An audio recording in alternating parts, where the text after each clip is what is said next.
ये एग्जांपल करते हैं। अच्छा, फोटॉन जो है कोलाइड कर रहा है एक स्टेशनरी हाइड्रोजन एटम से जो कि ग्राउंड स्टेट पे है, ठीक है? और ये इनइलास्टिक कोलिजन है ना? अभी आते हैं इस पे। फोटॉन की एनर्जी कितनी दे रखी है? E is equal to 10.2 electron volt. अच्छा, फिर बोलता है कि थोड़ी देर बाद में, अच्छा, time of the order of micro second, कितनी देर बाद हुआ सेकेंड फोटॉन जो है फिर टकराया इससे, और उसकी एनर्जी ये E1 जो है इसको 10.2 इलेक्ट्रॉन वोल्ट बोल देते हैं, और जो सेकेंड फोटॉन जो टकराया E2 बोल देते हैं, उसकी एनर्जी जो है 15 इलेक्ट्रॉन वोल्ट है ना? और कितनी देर बाद टकराया? Of the order of 10⁻⁻6 second, ठीक है? तो फिर बोलता है कि डिटेक्टर में क्या दिखा। ये जो इनइलास्टिक कोलिजन वाली जो पॉइंट है ना,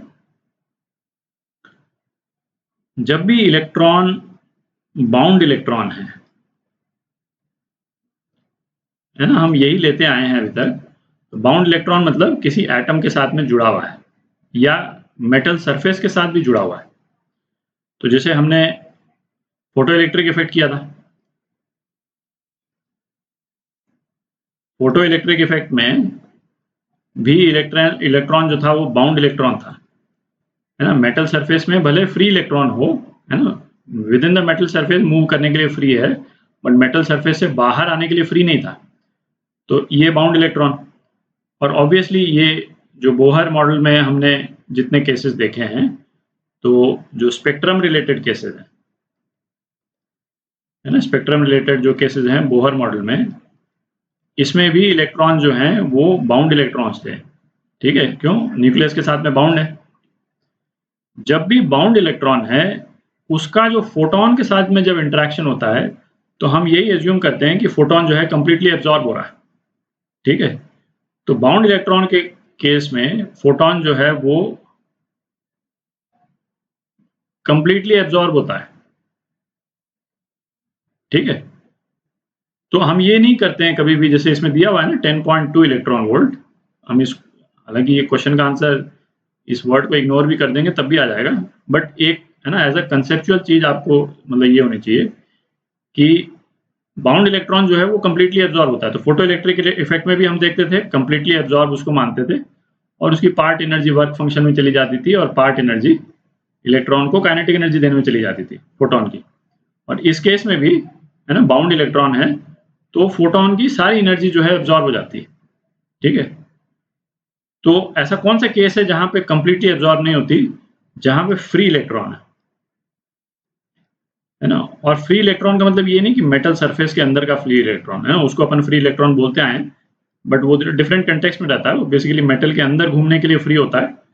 फ्री इलेक्ट्रॉन मतलब कि वो किसी एटम के साथ बाउंड है ही नहीं, मतलब एक्चुअल में फ्री है ना, बाहर घूम रहा है, मतलब केवल इलेक्ट्रॉन क्लाउड टाइप की जो भी है ना, किसी एटम में से या गैस में से इलेक्ट्रॉन्स को निकाल करके, जैसे जैसे डेविसन जर्मन एक्सपेरिमेंट में जब अपन ने इलेक्ट्रॉन्स को बॉम्बार्ड किया था निकल पे, है ना, वो एक्चुअल में फ्री इलेक्ट्रॉन्स थे, ठीक है? वो किसी एटम के साथ में जुड़े हुए नहीं थे।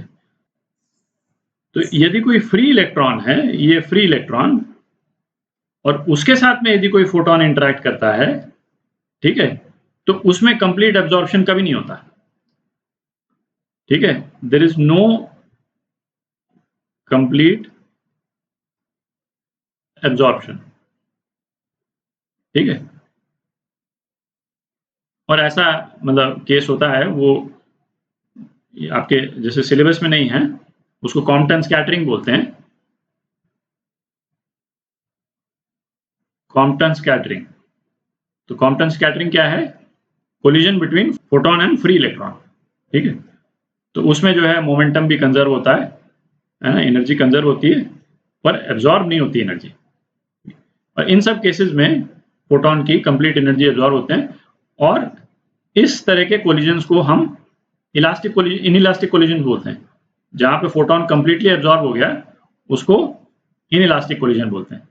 क्वांटम स्कैटरिंग के केस में कोलिजन को हम इलास्टिक कोलिजन बोलते हैं, ठीक है? तो ये थोड़ा सा बैकग्राउंड था, है ना, केवल इस वर्ड को एक्सप्लेन करने के लिए। अब क्वेश्चन करते हैं।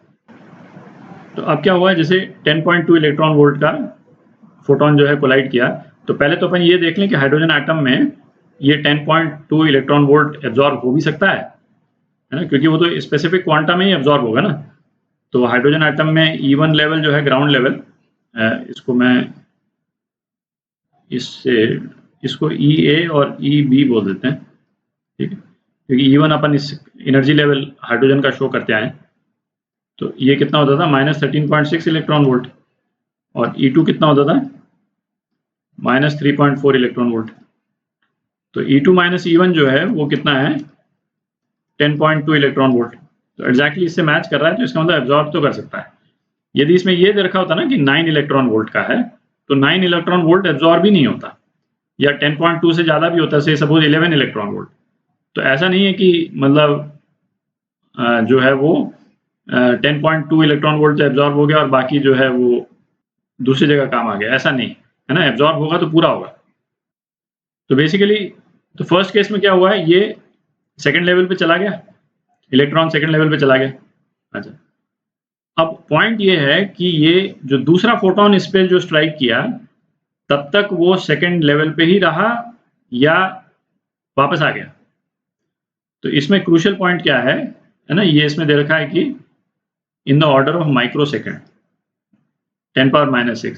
और ये अपन ने डिस्कस किया था कि इलेक्ट्रॉन जब भी इस तरह से जंप करता है तो कितनी देर तक रहता है वहां पे ऊपर, 10⁻⁸ सेकेंड तक ही रहता है। तो इसका मतलब, और ये टाइम पीरियड इससे 100 गुना ज़्यादा है, ठीक है। तो इलेक्ट्रॉन वापस आ जाएगा इस पे ग्राउंड लेवल पे, फिर वापस आ जाएगा और एक फोटोन छोड़ देगा 10.2 इलेक्ट्रॉन वोल्ट का, ठीक है। हाँ, तो एक 10.2 इलेक्ट्रॉन वोल्ट का फोटोन छोड़ देगा, तो जो इन तीनों ऑप्शंस में है, ठीक है। अच्छा, अब वापस आ गया ग्राउंड लेवल पे।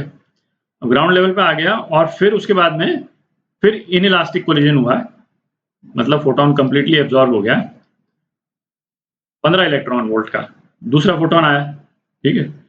अच्छा, अब इसकी जो आयोनाइजेशन एनर्जी है हाइड्रोजन की, वो कितनी है, 13.6, ठीक है। तो ये जो दूसरा फोटोन है वो इलेक्ट्रॉन को कंप्लीटली हाइड्रोजन एटम से बाहर निकाल देगा, ठीक है।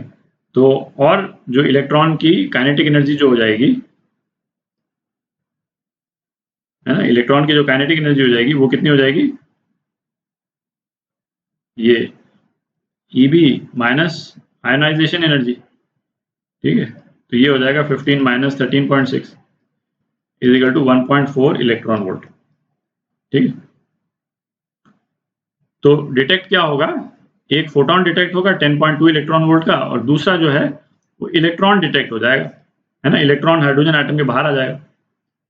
तो सी ऑप्शन जो है वो करेक्ट है, ठीक है।